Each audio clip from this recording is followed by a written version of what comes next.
Brought to you by Candid Dusting Powder and American Pistachios. Candid dusting powder, redness, irritation, sweat rash और fungal infection जैसे 4 skin problems का एक expert solution. अब रहो unstoppable candid dusting powder के साथ। मालगाड़ी का जो लोको पायलट है उनको निकालने का कोशिश जारी है। जो डिब्बे क्षतिग्रस्त हुआ है उस डिब्बे को काट के जो अभी रेल यात्री अंदर है या नहीं तो इनका छानबीन किया जा रहा है। नमस्कार, स्वीकार कीजिए, अपन हैं कुलदीप और आप देखना शुरू कर चुके हैं दी लल्लन टॉप शो। आज के शो में बात करेंगे पश्चिम बंगाल में दार्जिलिंग से कुछ दूर हुए रेल हादसे की। कितने लोग हादसे में हताहत हुए और रेस्क्यू का काम कहां तक पहुंचा है। बीते 1 साल में ये तीसरा बड़ा रेल हादसा है। इसके बाद शो में बात करेंगे ईवीएम को लेकर छिड़े हालिया विवाद की और जम्मू कश्मीर में चल रहे सैन्य ऑपरेशन की भी।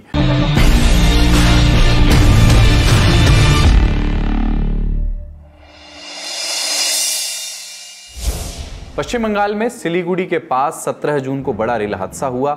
एक यात्री ट्रेन को मालगाड़ी ने पीछे से टक्कर मार दी। हादसे में कम से कम 8 लोगों की मौत की पुष्टि अब तक हो चुकी है। इनमें मालगाड़ी के ड्राइवर और कंचनजंगा एक्सप्रेस के ट्रेन मैनेजर माने गार्ड भी शामिल हैं।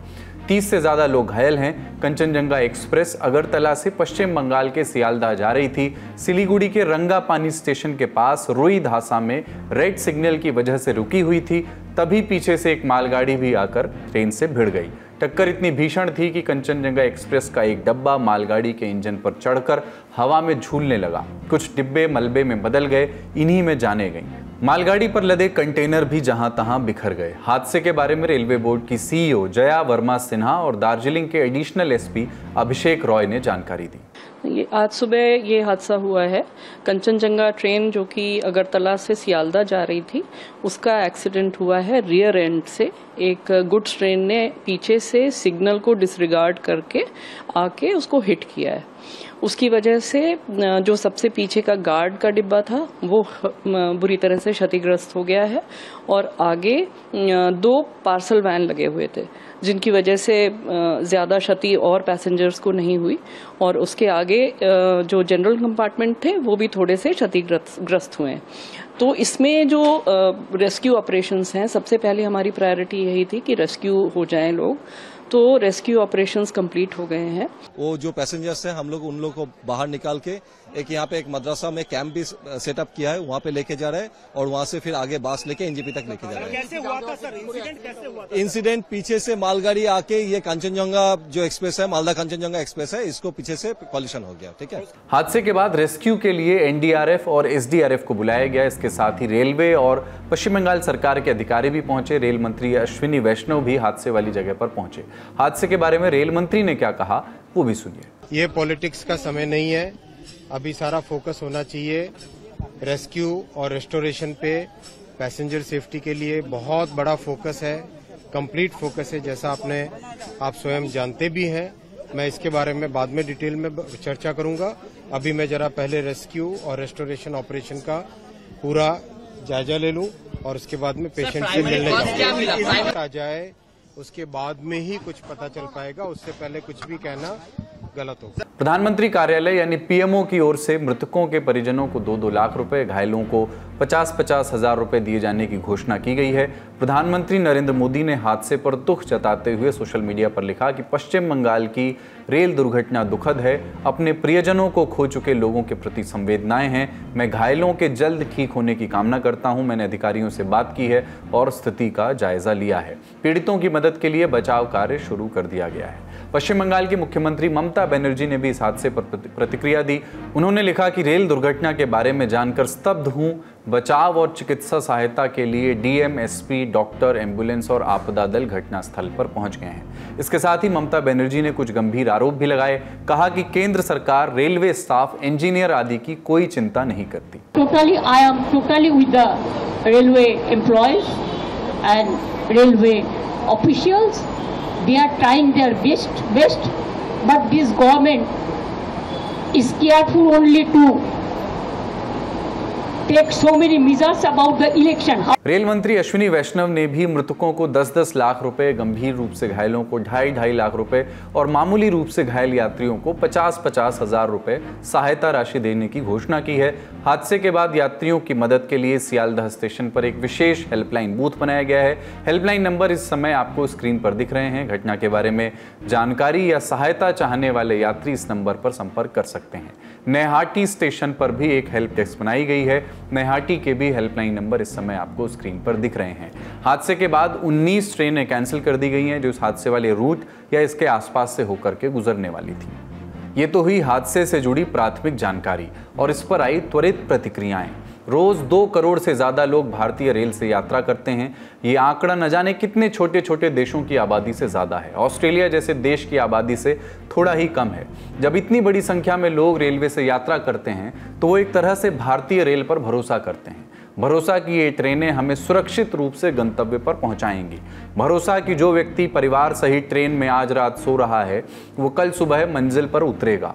भरोसा कि वो माल जिस पर हमारी अर्थव्यवस्था टिकी है वो सही समय पर, सही स्थिति में और सही सलामत डेस्टिनेशन स्टेशन तक पहुंचेगा। रेल मंत्री अश्विनी वैष्णव ने हादसे के एक दिन पहले ही ये ट्वीट किया था जिसमें वो बता रहे थे कि जम्मू के रामबन में संगलदान और रियासी के बीच ट्रेन का पहला ट्रायल रन पूरा हो गया है और ये ट्रेन चेनाब ब्रिज से होकर के गुजरेगी जो कि पेरिस के आईफिल टावर से भी ऊंचा है। यहाँ ट्रेन का चलना अच्छी बात है। रेलवे को ऐसे ही दूरस्थ इलाकों तक पहुंच बनानी चाहिए।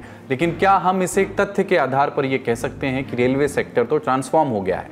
जवाब है नहीं। हमने जिन कामों का ऊपर जिक्र किया, जिस भरोसे का जिक्र किया, जब वो पूरा होगा तभी कहा जा सकता है कि भारतीय रेलवे में ट्रांसफॉर्मेशनल चेंजेस हो गए हैं। रेल हादसों पर आपको अगर हमारे शब्द तीखे लगें तो पिछले कुछ वर्षों में हुए बड़े रेल हादसों पर नजर डाल लीजिए। एक सूची एक बार देख लीजिए। 21 जनवरी 2017 आंध्र प्रदेश में जगदलपुर भुवनेश्वर हीराखंड एक्सप्रेस के पटरी से उतर जाने की वजह से 23 यात्रियों की मौत हो गई थी। 19 अगस्त 2017 उत्तर प्रदेश के मुजफ्फरनगर जिले में कलिंग उत्कल एक्सप्रेस के 14 डिब्बे पटरी से उतर जाने के कारण लगभग 23 लोगों की मौत हो गई थी जबकि 150 से ज़्यादा लोग घायल हो गए थे। 19 अक्टूबर 2018 पंजाब के अमृतसर में रेलवे ट्रैक पर दशहरे का मेला देख रहे लोगों को ट्रेन ने रौंद डाला था। इस हादसे में 60 से ज़्यादा लोगों की मौत हो गई थी। 2 जून 2023 ओडिशा के बालासोर में कोरोमंडल एक्सप्रेस लूप लाइन पर गई और वहां पर खड़ी मालगाड़ी से टकरा गई। हादसे में 290 से ज्यादा लोग मारे गए थे। नई दिल्ली से कामाख्या जा रही नॉर्थ एक्सप्रेस 11 अक्टूबर 2023 को बिहार के बक्सर रेलवे स्टेशन के पास दुर्घटनाग्रस्त हो गई थी। ट्रेन के 24 डिब्बे पटरी से उतर गए थे। 4 लोगों की मौत हो गई थी। आंध्र प्रदेश में 29 अक्टूबर 2023 को 2 पैसेंजर ट्रेनों की टक्कर हो गई थी। इसमें 14 यात्रियों की मौत हो गई थी। विजयनगरम जिले के कंटाकापल्ली में हावड़ा चेन्नई लाइन पर एक पैसेंजर ट्रेन ने यात्री ट्रेन को पीछे से टक्कर मार दी थी। 13 जनवरी 2022 को जलपाईगुड़ी के पास ही बीकानेर गुवाहाटी एक्सप्रेस पटरी से उतर गई थी। हादसे में 9 लोगों की मौत हो गई थी।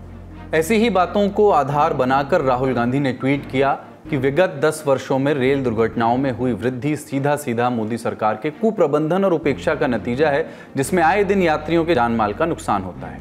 क्या वाकई मोदी सरकार के कार्यकाल में हादसे बढ़ गए हैं? इस पर हमने राय ली सुधांशु मणि की।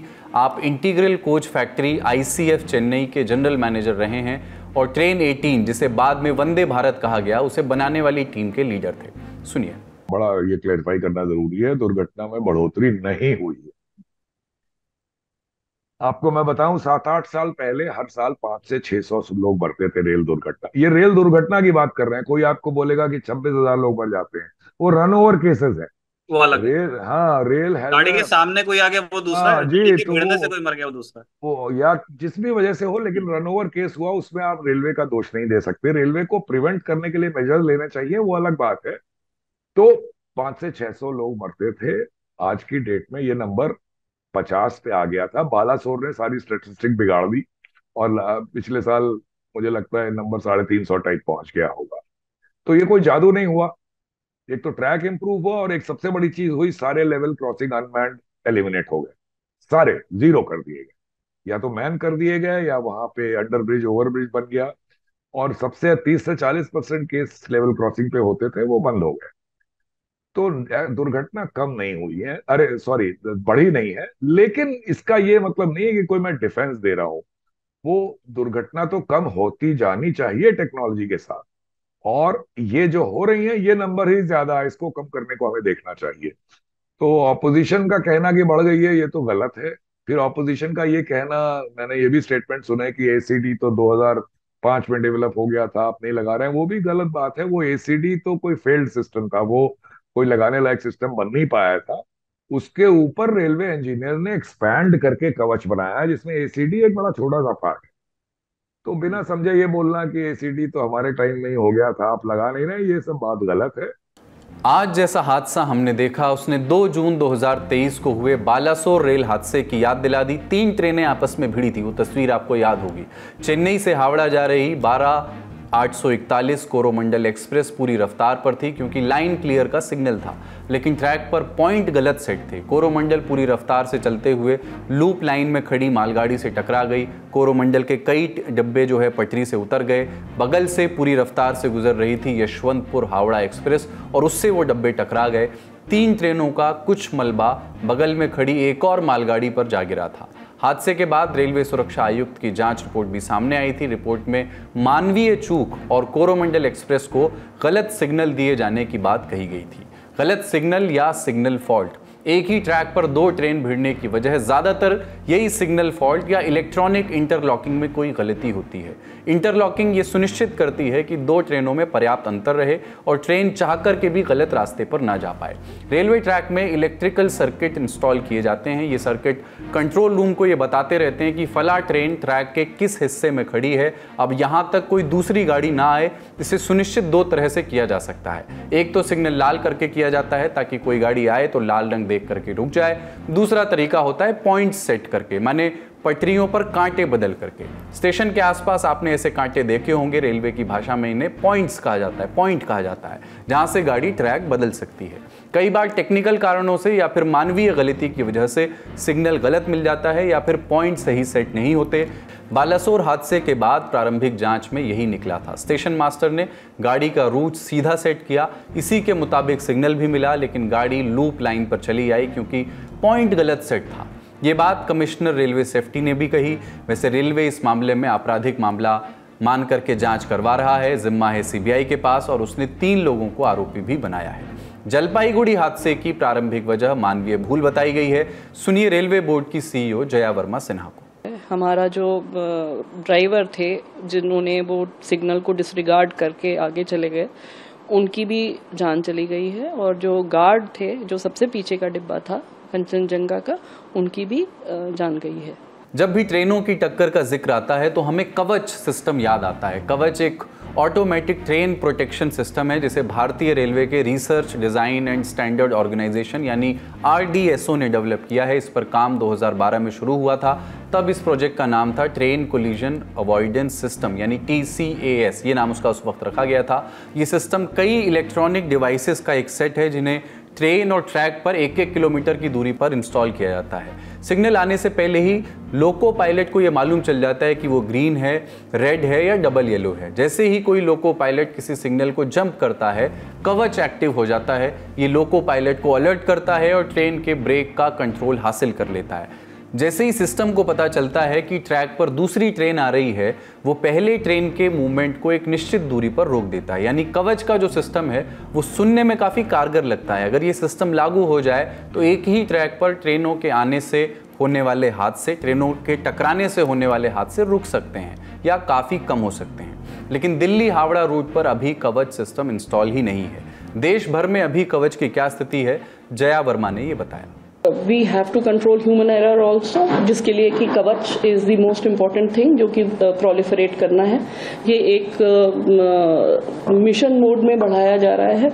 ऑलरेडी हमारा करीब 1,500 किलोमीटर पे ये चल रहा है और इस साल 3,000 और किलोमीटर पे कवच लग जाएगा। नेक्स्ट ईयर फिर 3,000 की और एक्स्ट्रा प्लानिंग है। पर पूरे भारतवर्ष में लगाने के लिए ग्रेजुअली इसको बिल्डअप करना है, क्योंकि हमें जो ये सप्लाई भी करते हैं ये इक्विपमेंट, वो लोगों को भी अपना प्रोडक्शन रैंप अप करना है। So we are trying to help them and persuade them कि इसको बढ़ाइए आप, जितनी जल्दी हम इसको प्रोलिफरेट कर सके उतना ही अच्छा होगा। यह है कवच पर रेलवे का बयान, लेकिन इस सिस्टम को लेकर असल स्थिति क्या है, ये कितना कारगर साबित हो सकता है, क्या वाकई कवच इतना जटिल है कि उसे लगाने में दशकों लग जाएंगे, समझा रहे हैं सुधांशु मणि। वो पैसे की कमी है नहीं, एक फॉर्चुनेट सिचुएशन देखिए। पहले हम लोग के टाइम में रेलवे को फंड्स का हमेशा प्रॉब्लम रहता था, क्योंकि फंड्स खुद जनरेट करती थी रेलवे। आज सरकार आपको इफरात पैसा दे रही है, 2.6 लाख करोड़ कैपेक्स बजट है रेलवे का, तो फंड्स का कोई प्रॉब्लम नहीं है, number one. Number two, industry भी पहले से बहुत ज्यादा डेवलप हो गई है। आप अभी कहीं मैंने स्टेटमेंट सुना कि इंडस्ट्री में कैपेसिटी नहीं है, तो ये भी वाहियात बात है। इंडस्ट्री में कैपेसिटी डेवलप कराना आपका काम है। इंडस्ट्री को आप एश्योरेंस दोगे कि भाई तुम्हें ऑर्डर मिलते जाएंगे, तो वो क्यों नहीं आएगा, वो तो उसको तो प्रॉफिट हो रहा है। तो ये बहानेबाजी की बात है, हर चीज अवेलेबल है, केवल फोकस इस पे चाहिए, कमिटमेंट चाहिए, जो क्यों नहीं है। ट्रैक अपग्रेडेशन, कवच, इन चीजों की कोई विजिबिलिटी नहीं है, कोई ऑप्टिक्स नहीं है। ये एक्सीडेंट हो गया तो आप मुझसे बात कर रहे हैं, वरना जब कवच कंप्लीट हो जाएगा या ट्रैक इंप्रूव हो जाएगा तो कोई फोटो खींचने नहीं जाएगा वहां पे। वंदे भारत जो कि मेरा ही क्रिएशन है, वंदे भारत एक चलती है तो वहां 1000 लोग इकट्ठे हो जाते हैं देखने। मेरे ख्याल से आज की डेट में इंडिया में इंडस्ट्री इस लेवल पे है कि अगर आप उसको ठीक से यूज करें, ठीक से डायरेक्ट करें, तो 3 से 4 हजार किलोमीटर कवच कवरेज हर साल हो सकती है, और अगर सुपर एफिशिएंटली करें तो 5000 तक जा सकती है। इन सारी बातों में एक पक्ष और है रेलवे के वर्क कल्चर का। जून 2023 में चंद्रशेखर गौड़ नाम के एक शख्स की लगाई आरटीआई से पता चला था कि रेलवे में करीब 2,74,000 पद खाली हैं। इनमें से 1,70,000 पद सेफ्टी कैटेगरी के हैं। इन रिक्त पदों में सहायक लोको पायलट और लोको पायलट के पद भी शामिल हैं। इन सेफ्टी पदों के खाली होने का नतीजा ये होता है कि कर्मचारियों को, जिनमें लोको पायलट्स भी शामिल हैं, एक्स्ट्रा काम करना पड़ता है, अतिरिक्त समय तक काम करना पड़ता है। इससे तनाव बढ़ता है। दिसंबर 2022 तक भारतीय रेलवे में भी करीब 3.25 लाख नॉन गजेटेड पोस्ट खाली पड़े हुए थे, यानी रेलवे में कामगारों की भारी कमी थी। ये भी खुद अश्विनी वैष्णव ने ही बताया था। इनमें से ज़्यादातर वैकेंसियां ऑपरेशन और मेंटेनेंस से जुड़ी हुई हैं। रेलवे की वैकेंसियों को न भरे जाने के विरोध में पिछले साल सेंट्रल रेलवे के राष्ट्रीय रेलवे मजदूर संघ NRMU ने छत्रपति शिवाजी टर्मिनस पर विरोध प्रदर्शन भी किया था। इसी प्रदर्शन में कामगारों ने बताया था कि पद नहीं भर रहे हैं और इसी वजह से कर्मचारियों को ओवर टाइम काम करना पड़ रहा है। मुंबई स्टेशन के टिकट बुकिंग कर्मचारी ने हड़ताल के दौरान मीडिया को बताया था कि मैं लगातार 16 घंटे तक डबल शिफ्ट में काम कर रहा हूं, क्योंकि हमारे पास रिलीव करने के लिए स्टाफ ही नहीं है। स्टाफ की कमी के कारण मैं छुट्टी भी नहीं ले पा रहा हूं। इस पहलू पर अधिक जानकारी के लिए चलते हैं सुधांशु मणि के पास। पहले के मुकाबले इतना मैं कह सकता हूं कि ड्राइवर्स के रेस्ट पे ज्यादा ध्यान दिया जाता है आजकल। हम लोग के टाइम में मुझे याद है कि 17-18 घंटे तक स्पेशली फ्रेट ट्रेन के ड्राइवर ड्यूटी करते थे, जो कि गलत था। अभी भी कुछ केस होते होंगे जहां पे ट्रेन ऑपरेशंस की वजह से उनका ड्यूटी आवर्स जितना होना चाहिए उससे बढ़ जाता है, ऐसा जरूर होता होगा। लेकिन मेरे ख्याल से ये मुद्दा वैसा लगता नहीं है। ये इसमें ह्यूमन एरर हुई है। और ह्यूमन एरर क्या हुई है? ह्यूमन एरर ये नहीं हुई है कि सिग्नल डिसरिगार्ड किया। ऑटोमेटिक सिग्नलिंग टेरिटरी में लाल सिग्नल भी आप क्रॉस कर सकते हैं। पहले आपको रुकना होगा 1 मिनट दिन में, 2 मिनट रात में, फिर आप रेस्ट्रिक्टेड स्पीड पे आगे बढ़ सकते हैं। अब ये फीलिंग अगर ड्राइवर्स को आ जाए कि ये तो ऑटोमेटिक सिग्नलिंग है, सिग्नल लाल भी है, इस पे तो हम जा सकते हैं, तो हम रोके क्यों, चलो हम चलते हैं। और स्पीड भी ज्यादा, ये नहीं कि आप अब रेस्ट्रिक्टेड स्पीड पे जा रहे हैं। ये जैसा एक्सीडेंट हुआ, ये लगता है ये कुछ ट्रेन मेरे ख्याल से कम 40-45 किलोमीटर की स्पीड पे रही होगी, हो सकता है ज्यादा भी रही। हाँ, डब्बे टेलीस्कोप किए हैं, कुछ ऊपर भी चढ़े हैं। जी बिल्कुल सही कह रहे हैं आप। तो वो देख के लगता है कि थोड़ी स्पीड ज्यादा ही रही है। तो ये ह्यूमन एरर तो है ही। अब सवाल ये, एक ड्राइवर ने गलती की, उसको तो जो उसकी वो बेचारा रहा भी नहीं जी। लेकिन क्या रोज हो रहा है ऐसा? अक्सर हो रहा है। अक्सर सिग्नल खराब होने पे क्या इस तरह की अथॉरिटी दे दी जाती है ड्राइवर को कि भाई अगले 4-5 सिग्नल अगले स्टेशन तक, ऑटोमेटिक सिग्नलिंग टेरिटरी में 1-1 किलोमीटर पे सिग्नल होते हैं, ये सारे खराब पड़े हैं, तो आप चिंता मत करो, आप चलते जाओ। इसकी जरूरत नहीं है। वो रूल्स ऑलरेडी प्रोवाइडेड है कि वो फुट पे रुकेगा 1 मिनट और रुक के फिर चलेगा रिस्ट्रिक्टेड स्पीड पे। तो इस तरह की अथॉरिटी अब कहा जा रहा है दी है, मुझे मालूम नहीं है। देखिए कावियाट ये रहेगा कि पूरी इंफॉर्मेशन मेरे पास नहीं है। ठीक बात। इन सब से क्या ऐसा एक सिस्टम बन गया कि ट्रेन भाई चलती रहे और आप इस तरह के रोज केस हो रहे हैं जिसको इग्नोर किया जा रहा है। तो ये देखना जरूरी होगा। जो ड्राइवर की गलती तो लगती ही है इसमें, मतलब अब इंक्वायरी में साफ हो जाएगा, लेकिन क्या सिस्टेमिक फेलियर भी हुआ है? हम नहीं कह रहे और ना ही कह सकते हैं कि सभी हादसों की या इस हादसे की वजह कोई एक सिग्नल का फॉल्ट ही है या कर्मचारियों पर पड़ रहा काम का अतिरिक्त दबाव ही है। कारण पता करना एक्सपर्ट्स का काम है, लेकिन ये सारे पहलू सामने रखकर हमारी कोशिश ये बताने की है कि कैसे रेलवे के पूरे सिस्टम में जगह जगह चिप्पियां लगी हुई हैं, रफू हुआ पड़ा है। लेकिन ऐसा नहीं है कि उम्मीद नज़र नहीं आती। उम्मीद है कि काम बेहतर होगा और सबसे बड़ी उम्मीद है आप, सबसे बड़ी उम्मीद है आम जनता, जो बालासोर में भी सबसे पहले मदद के लिए पहुंची थी और अब सिलीगुड़ी में भी पहुंची। आसपास के लोगों ने सबकी मदद की, रेस्क्यू के लिए आए लोगों की भी मदद की। हमें समाज में ऐसे और लोग चाहिए और रेलवे को चाहिए तात्कालिक सुधार। बड़ी खबर में बात यहीं तक। अब रुख करते हैं सुर्खियों का। देश में चुनाव हो गए, सरकार बन गई, लेकिन इलेक्ट्रॉनिक वोटिंग मशीन यानी कि ईवीएम चर्चा से बाहर नहीं हो रही। इस वक्त स्क्रीन पर आपको जो दिख रहा है वो स्पष्टीकरण है मिड डे अखबार का। तारीख है 17 जून। ये स्पष्टीकरण अखबार ने छापा क्योंकि 16 जून को ये खबर छापी थी जो अभी आपकी स्क्रीन पर है। इस खबर में ये दावा किया गया था कि मुंबई उत्तर पश्चिम लोकसभा सीट से जीतने वाले रविंद्र वायकर के रिश्तेदार के पास ईवीएम अनलॉक करने वाला फोन था, यानी उनके फोन पर ओटीपी आता था जिससे कि ईवीएम अनलॉक की जा सकती थी। खबर छपने के बाद इसी दिन शाम को चुनाव आयोग ने इस खबर को पूरी तरह गलत बताया। जो आज एक मिड डे न्यूज़पेपर में एक खबर आई थी कि heading is Ravindra Waikar's pin had phone that unlocks EVM. So यहाँ इलेक्शन डिपार्टमेंट की तरफ से हमें ये कहना है कि ईवीएम के लिए कोई अनलॉकिंग के लिए ओटीपी नहीं आता है। ईवीएम ये एक स्टैंड अलोन डिवाइस है, उसमें कोई वायर्ड और वायरलेस कम्युनिकेशन का कोई प्रोविजन है ही नहीं।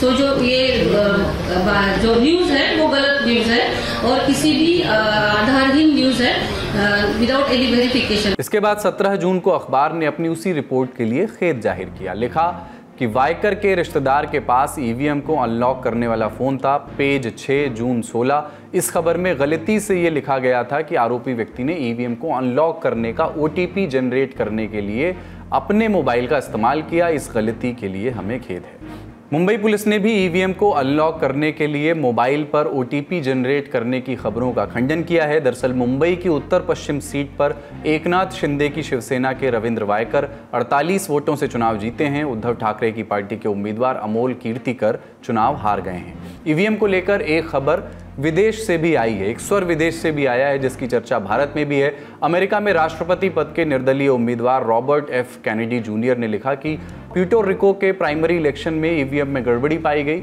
इसी पोस्ट पर एलन मस्क ने भी उनका समर्थन किया और कहा कि ईवीएम को इंसानी या आर्टिफिशियल इंटेलिजेंस के दखल से हैक किया जा सकता है। इस पर प्रतिक्रिया आई भारत के पूर्व आईटी मिनिस्टर राजीव चंद्रशेखर की। उन्होंने कहा कि एलन मस्क का नजरिया अमेरिका और दूसरी जगहों पर लागू हो सकता है जहां वो इंटरनेट से जुड़ी वोटिंग मशीन बनाने के लिए रेगुलर कंप्यूटर प्लेटफॉर्म का इस्तेमाल करते हैं, लेकिन भारतीय ईवीएम कस्टम डिजाइन किए गए हैं, वे सुरक्षित हैं और किसी भी नेटवर्क या मीडिया से जुड़े हुए नहीं हैं। इसमें कोई कनेक्टिविटी नहीं है, कोई ब्लूटूथ नहीं है, वाईफाई नहीं है और इंटरनेट भी नहीं है, यानी कोई रास्ता नहीं है कि उसमें कोई गड़बड़ी की जा सके। फैक्ट्री ने इसे ऐसे प्रोग्राम किया होता है कि इन्हें दोबारा रीप्रोग्राम नहीं किया जा सकता। राजीव चंद्रशेखर ने मस्क को भारत में डिजाइन की गई ईवीएम की मजबूती को दिखाने वाला ट्यूटोरियल देने की पेशकश भी कर डाली। एलन मस्क के बयान पर टिप्पणी विपक्षी खेमे से भी आई। एक्स पर कांग्रेस सांसद राहुल गांधी ने लिखा, भारत में ईवीएम एक ब्लैक बॉक्स है, किसी को भी इसकी जांच करने की मंजूरी नहीं मिलती। हमारी चुनावी प्रक्रिया में पारदर्शिता को लेकर गंभीर चिंताएं जताई जा रही हैं। जब संस्थाओं में जवाबदेही की कमी होती है तो लोकतंत्र एक दिखावा सा बन जाता है, धोखाधड़ी की संभावना बन जाती है। राहुल गांधी ने एक्स पर अपने पोस्ट में एलन मस्क के ट्वीट और मिड डे अखबार की उसी खबर का मेंशन किया था जिस पर अखबार ने बाद में अपनी गलती मानते हुए सफाई छापी या खेदनामा छापा। फिलहाल चुनाव बाद ईवीएम पर मचे घमासान पर कुछ और प्रतिक्रियाएं, राजनीतिक प्रतिक्रियाएं भी सुन लीजिए। दुनिया के प्रगत देश, अमेरिका हो, जापान हो, उन सब देशों ने बैलेट पर वोटिंग शुरू की है, तो हिंदुस्तान में क्यों नहीं?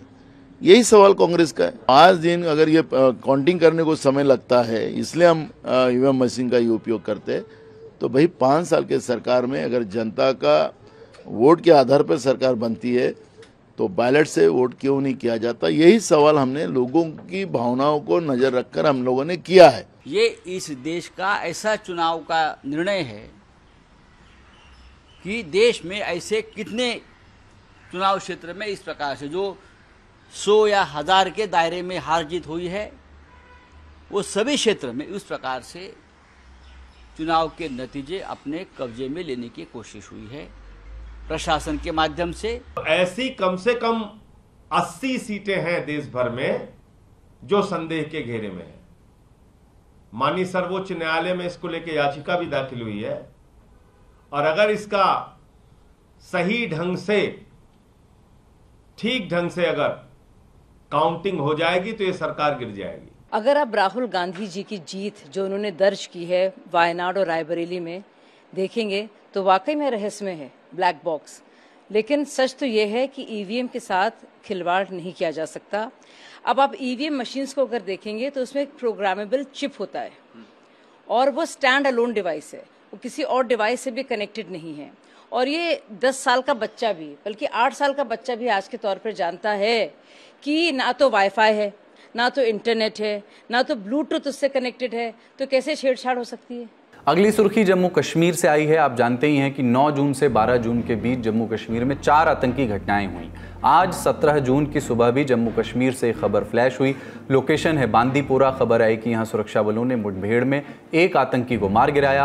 आज तक के संवाददाता अशरफ वानी की रिपोर्ट के मुताबिक सुरक्षा बलों को बांदीपोरा के अरागम इलाके में आतंकियों के छिपे होने की खबर मिली थी, जिसके बाद ऑपरेशन शुरू हुआ और एक आतंकी को ढेर कर दिया गया। बाकी आतंकियों की तलाश जारी है। बांदीपोरा में हुए एनकाउंटर के बाद सुरक्षा बलों को एक और कामयाबी मिली हंदवाड़ा में। यहां सुरक्षा बलों ने हिजबुल मुजाहिदीन के आतंकी जाकिर हमीद मीर को गिरफ्तार कर लिया। उसके पास से चाइनीज पिस्टल और हैंड ग्रेनेड जैसे हथियार बरामद हुए हैं।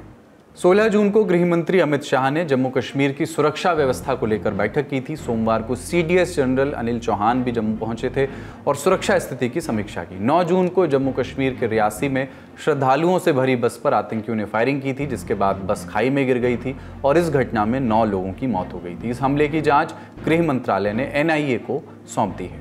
आज का लल्लन टॉप शो यहीं तक। अपना और अपनों का ख्याल रखिए। देखते रहिए दी लल्लन टॉप। शुक्रिया। शुभ रात्रि।